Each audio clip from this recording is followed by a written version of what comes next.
Okay, YouTube. I've watched a lot of videos on the Riker starting from January, kind of coming up to this now March 28th. But I watched a lot of videos on this bike, saw the commercial, and it really piqued my interest. And the reason why I picked it is I drive 100 miles a day, commuting back and forth to work. And I'm putting 43,000 miles a year on my car. And cars, if you go buy it, you're going to put 43,000 times that times 2, and pretty soon you got a car that's only 2 years old and it's got 100,000 miles on it, or dang close to it. But the reason why I chose to go with the Riker, much lower price point, I got the Ryker Rally Edition, and the only reason why I chose the Ryker Rally Edition is because the roads here in West Texas are just horrible, and I wanted to have beefier rims and beefier tires to stand up to that type of punishment. So that's why I made the move to the Rally Edition versus the Standard Edition. If I didn't have to worry about the roads as much, I'd just go with the non-Rally Edition. Real nice bike. I bought mine at Family Power Sports out of San Angelo. I'm in the sales business. So I was able to work a really great deal with them folks, and they were very responsive, and they even delivered the bike to me for free, which was great because I had no way to get it back. They're like 2 hours away from where I live. So I'm not going to go over this and talk about all the little nitnoid stuff that everybody talks about with the little plastics and things. I have almost 200 miles on it. I've only had it for 4 days. So I'm riding it. I'm riding it a lot. I'm going to continue to ride it. I hope to do another video where I got 1,000 miles on it, 2,000 miles on it, and pretty soon 10,000 or 20,000 miles on it. It's fine if the comments come in like, why would you do that? I don't really think this is something that's going to be worth a lot of money like a Spider or some of their touring bikes, but I do feel like it's a great price point for something you can just ride every day, and I really think that they hit the nail on the head with it from that perspective. So I'm just going to get into a few things that happened to me in the first week that I've owned it and put the first 200 miles on it, and just talk about a few things in general, because the other videos really did help me make my buying decision. There's some things that I think that hold people back from jumping on this, and I don't know why you'd want to hold back. Personally, I used to ride a Harley, and when I made this decision out here, the West Texas winds could be 20 miles an hour sustained, 30-mile-an-hour gusts, and if you're on a two-wheel bike, you're basically laying on your side in a crosswind trying to hold 55 miles an hour. With this, I can do 80 miles an hour, still get to work. The wind still plays hell with you, but you don't have to worry about leaning like that. You just take the beating and hit the road.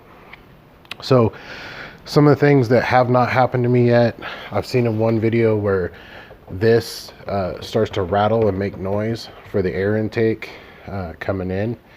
Has not happened to me yet on the Rally Edition. Have not had that issue.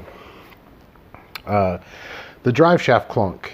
Now, what's interesting is for the first 2 days, I didn't actually get the clunk. It was on day 3 that I started getting the clunk.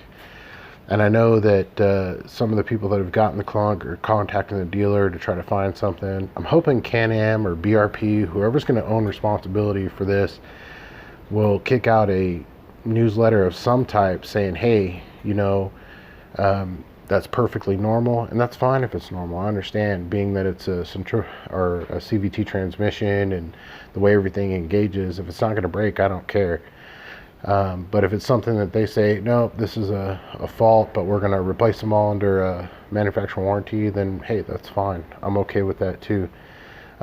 Overall, the bike has held up really, really well with the punishing roads out here. So I think they did a really good job kind of narrowing it down. Let's get down to a few other things. Oh yeah, so within the first day, there's an orange reflector that goes right here, and that blew off in the first day. So I was coming home, and then them strong winds, it just blew right off. I took pictures, I sent it to the dealer, Family Power Sports in San Angelo. Quick response time. They're ordering the new part under warranty, and they're going to get me another one. So I found that kind of interesting. It just blew right off. But other than that, nothing else has fallen off the bike. Everything else has been good. You can see the right one's still fine and fully intact. Didn't make a whole lot of sense why it blew off, but out here in West Texas, nothing makes a lot of sense anymore. Okay.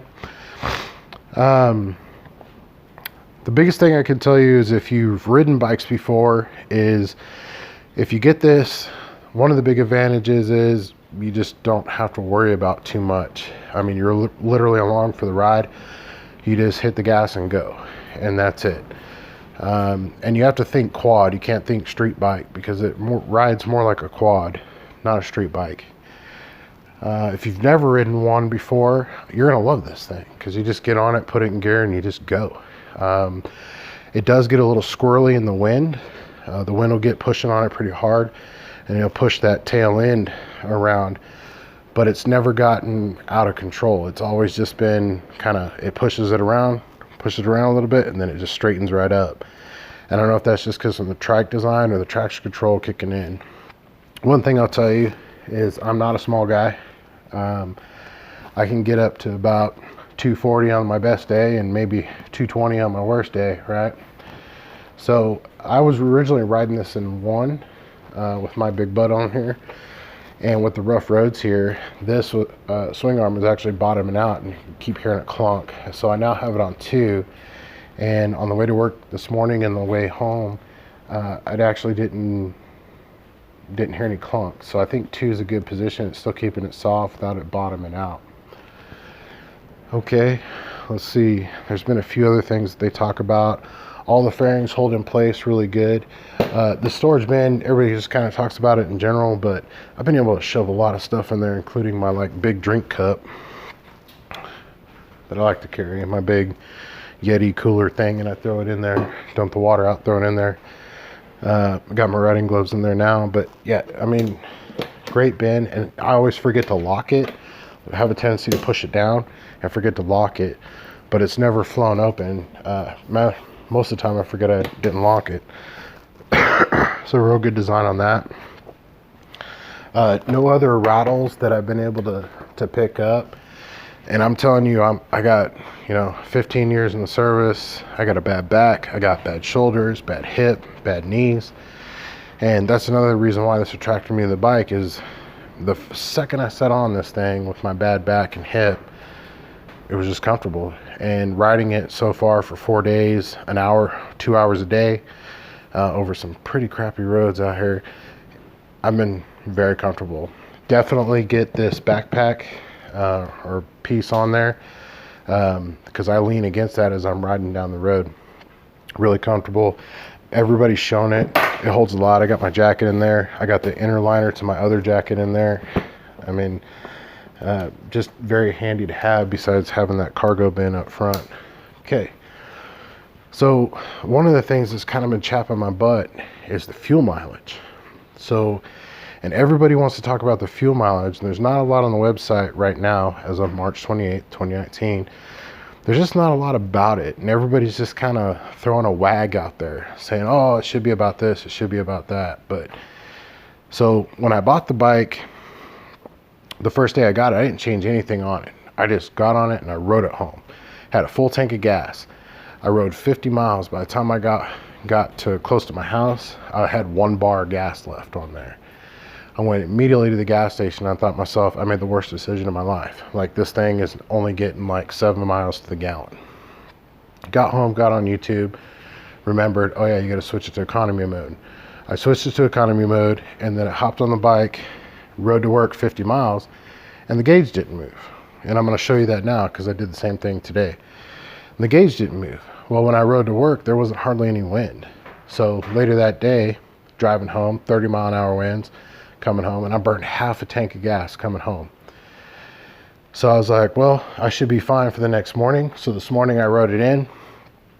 I was 80, 75, 80, hovering in there, going to work. And I got 16 miles outside of work and the low fuel light came on. It was just ripping through fuel. But this morning we had winds at 30 miles an hour sustained, gusting to 35, and I was fighting to keep this thing in between the white lines. Basically, it just kept grabbing it and grabbing the tail and pushing it. So I get to work, I fill it up with gas, and then tonight I drive home and there's like barely a 10 mile an hour wind, maybe 15 mile an hour gust, and this thing didn't burn any gas. So it's interesting because the fuel gauge will say like you got 266 miles to the or on this tank of gas, but I just don't see it. I barely made it 155 miles on one tank of gas. And so it's been a little bit frustrating. It's been a little hard to figure out. I'm a fairly analytical person, kind of running the numbers in my head, and I'm like, this just doesn't make a lot of sense.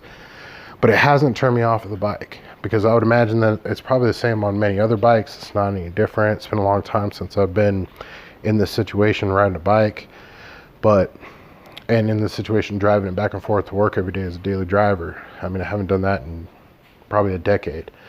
So I'm gonna go ahead and hop on it.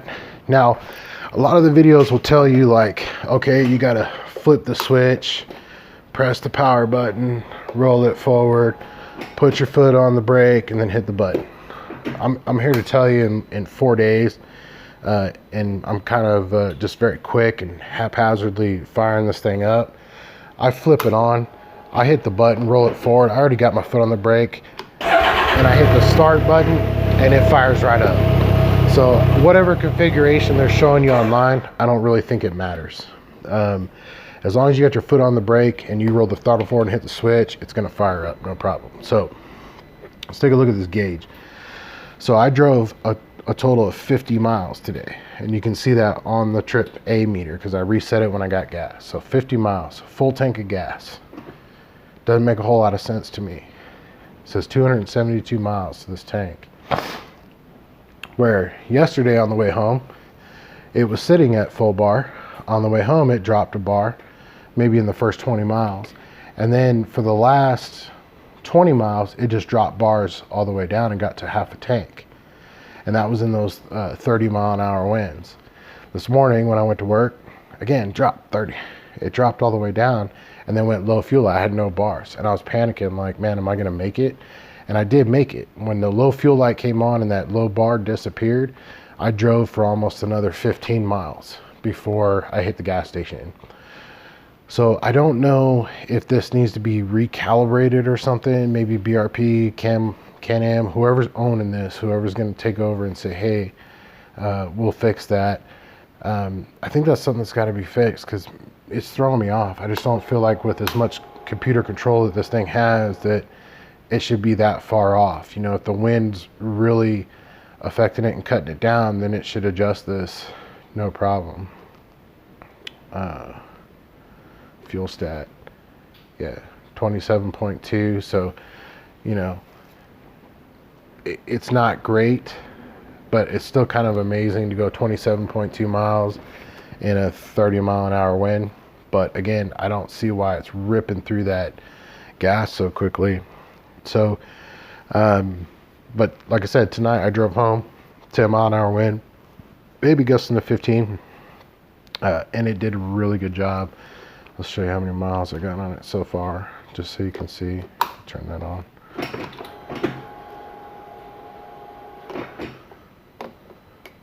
There you go. So I got 245 miles on it so far, and that's just in the period of Wednesday, Thursday, Friday, so 3 days driving it.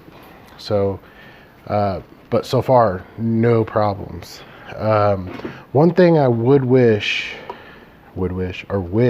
they would do is when you're riding and you're bouncing and you're all over the place, your arm is going up and down. So as you're going up and down, you know, your speed's going up and down, the throttle's going up and down. I wish they would put a cruise control on here. You know, let me set it to 75 and then we're good. And then let it just kind of handle itself. And they can make it where it defaults, where if I roll it forward, it kills the cruise control. Or put it over here where I can just set it, set my cruise over here. And then when I'm rolling down the road and doing what I got to do, I can just roll the throttle forward, and then it just take it out of cruise control. Because I'm telling you, if you're in a left turn, you're not really ramping on that throttle. But if you're in a right turn, you'll ramp in on that throttle. And next thing you know, you go from 70 to 95. Yes, you will zoom up that quick because it's just that responsive. Even in economy mode, it's that responsive. So in the beginning, I had it in that regular mode, and man, ripping through gas. But you want to set yours up for economy mode if you're going to use it as a daily driver. The mirrors are okay. I think they could be better. They're very easily bumped and knocked out of position, but it is what it is. I don't think that happens any differently on any bike. I kind of like it. Overall, I mean, I just chill back and relax and enjoy my ride home. Definitely get the pack, and definitely get the windshield. You can see right there, I'm collecting bugs like you wouldn't believe, and that little bit actually does help quite a bit when I go down the road. I can actually duck behind it when the winds are really bad, and then kind of lower that swaying effect to the tail end as I'm going down the road. But at almost 250 miles, I mean, this thing's been awesome, and I really just wanted to share the video with other people that might be on the fence thinking about it. Like, man, I don't know. And I get it. I did that for about a week, and then I just said, you know what? I'm doing it. I got to do something. I got to get the miles off my car. I got to start saving on my gas mileage. And it's not too big. It's not too small. It rides really good. Does it spin the back tire all the time?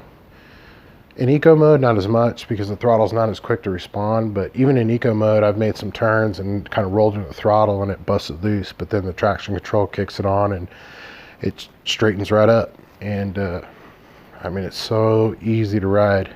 And I really do recommend it for if you're thinking about it so far. Maybe in another week I might feel different. I don't want to, but so far I've really enjoyed it. And those have only been the few nitnoid things that for me have been a bit confusing, especially the gas mileage. Maybe Can-Am will publish something soon and say, hey, this is kind of what people are averaging. And then maybe something about that clunk. And hey, give me a cruise control up on that throttle. I would love it. I mean, even my Harley had a little friction lock here at the bottom to lock the throttle, because it gets exhausting holding this. Because when you let off the gas, this thing, it's like turning on a brake. This thing will almost stop itself when you let off the gas. And that's another reason why I kind of liked it after I rode it was, dude, I really have to hit the brakes. I can just let off the throttle and coast to a stop, barely touch the brake to finish it. So you're going to save on brakes if you're fairly conservative when you ride. And I'm pretty conservative. I don't rip it around that much. I like corners, so I'll rip it around corners, but outside of that. So this is the Ryker Rally edition.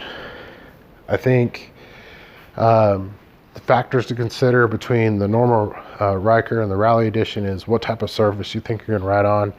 If it's going to be a pretty poopy road situation, I would go with the Rally edition just because you get the heavier rims and the heavier, I think they call them a medium hardness tire or something like that. But that way you get the harder tires, harder rims. So when you're hitting potholes and stuff, because you got to remember, if you swerve to hit a pothole with that front wheel, well, your center wheel's right there, you're going to hit it. So you got to try to split the difference between them most of the time, between that wheel and the rear wheel. And that's just about anything in the road. And you have to pay attention to things in the middle of the road, because you're used to a car, you'll center up and pass over it so you don't hit it with your wheels. Well, if you do that in this, you're going to hit it right dead center. So you got to split the difference and make it kind of go right here between the A-frame, so that way you don't hit the rear wheel. But that's just a learning curve. Hasn't been too hard to figure out. A lot of times I get on it and I got my Bluetooth helmet over there. Lots of beer. Move that stuff out of the way. I got my Bluetooth helmet over there, so I'm listening to my morning show stuff or listening to Pandora, and I don't really think about it. And then next thing I know, I'm running over a rock and I'm like, oh, you're supposed to avoid that. But it handles it really well. Haven't punctured a tire, nothing's gone wrong. I think strongly consider it. Don't sit on, if you're thinking harder roads, don't sit on the lighter one. because that ass end will squat and you'll feel like, oh no, I can barely, barely have any suspension. Definitely look at the Rally. And the interesting thing is about these is that a lot of people will check them out because they think they're cool, but they just can't get into it because it's not a traditional bike. And I think when not very many dealers have the Rally edition on hand, so you're getting on the other standard Riker, and then it just doesn't make you feel comfortable. I think getting on the Rally would change your mind, most certainly. All right, thanks everybody. Thanks for the people that I've watched your YouTube videos I haven't liked, using my other channel for my other business. Haven't posted a video in a long time. I think I'm going to do another one of these when I hit 500 miles, maybe 1,000. I don't know if 500 is really going to do anything. I'll wait till 1,000 and then see what happens. But anybody who's owned one, I think you're just as happy as I am. The gas mileage thing is probably not making you happy if you're using it as a daily driver. I'm kind of on the fence right now. I wish Can-Am will publish something or say, hey, we got an update for the computer coming out or something. That way I can figure that out. 27 miles a gallon isn't really that good, but good enough. About the same as a full-size sedan. Toyota Camry. My Toyota Camry gets 29 miles a gallon, so got to figure it out. Maybe they'll get it. And that clunk would just, I'd like to know if it's like, hey, that's going to be normal once it breaks in, don't worry about it, or hey, we're going to replace that to make it go away. But I think they'll do the right thing. I think they'll let everybody know.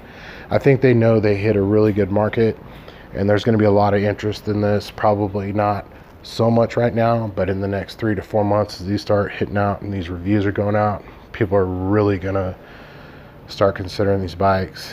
So all right guys, enjoy.